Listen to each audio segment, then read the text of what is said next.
So, it was just another quiet morning in the city. People sipped coffee, rushed to work, and kids laughed on their way to school.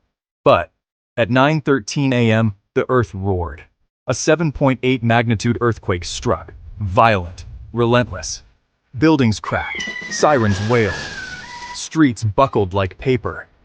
Then, the power went out. Water lines burst. People were trapped in elevators and beneath rubble. Calls wouldn't go through.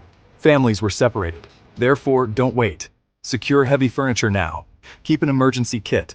Water, flashlight, first aid. Practice drop, cover, and hold on. With your kids, your elders, yourself. Know the safe spots in your home. Under sturdy tables, away from windows. Remember, earthquakes don't come with warnings, but preparation, that's in your hands. Take 5 minutes today to check your space, build your kit, and teach your loved ones. When the ground shakes, it's too late to prepare.